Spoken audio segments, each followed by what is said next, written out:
Hello, I'm Brian Cole from Cole's Nature Calls. I get a lot of emails wanting to hear stories about Hottail and how it works.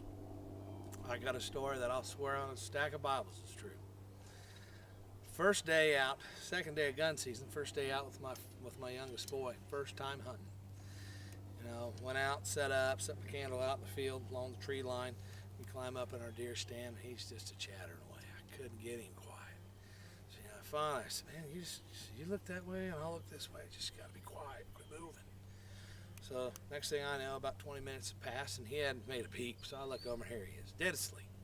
And I look up and about 150 yards away, here's this little buck, 6-point buck, and he's winding, he's smelling. Got that nose up in the air, and I can tell he's smelling that candle and that estrus. I lean over to him and say, hey, there's a buck out there. He kind of wakes up and that deer jumps back into the woods. I thought, hell, I don't know what he's going to do. I said, you may talk to him? He goes, yeah, Dad. So I let out a couple bleats. I said, man, let's give it about 15, 20 minutes and see if he comes around. Sure as hell, here it comes 15, 20 minutes later. I hear this noise. I think it's a squirrel. I've never seen a deer in this spot. I keep hearing this noise in this little low-lying ditch.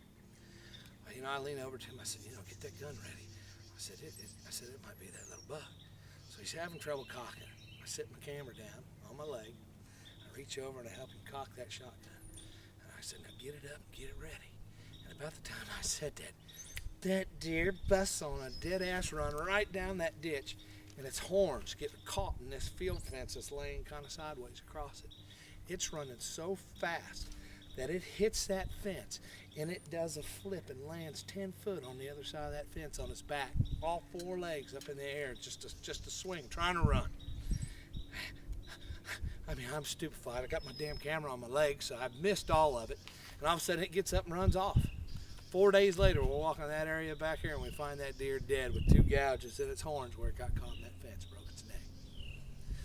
And on top of that, I'm thinking, oh my gosh, this is unbelievable. I've never seen nothing like it. I'm telling you, this is one of the best hunting days I've ever had. Got to see something I've never seen before. I said, that's something you can brag about the rest of your life, kid.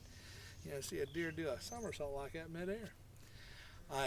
So we go back out that afternoon, and it's kind of late. We got fooling around, trying to get him motivated.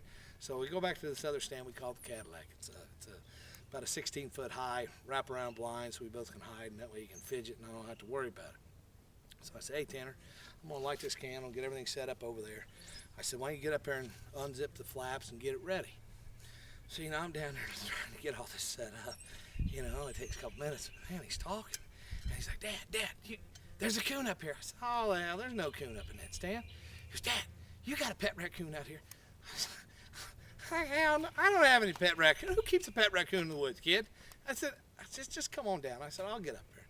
So I got the candle all lit, I get all my stuff gathered up, and I'm trying to figure out how I'm going to get this coon out of this tree.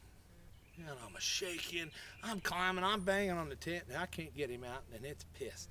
So I finally climb up that ladder, and it has got 3 foot of brush and twigs and leaves and poop and everything else clammed into this little, I'm telling you, it's not this wide. It's probably 3.5 foot wide, and I'd say maybe 2 foot deep.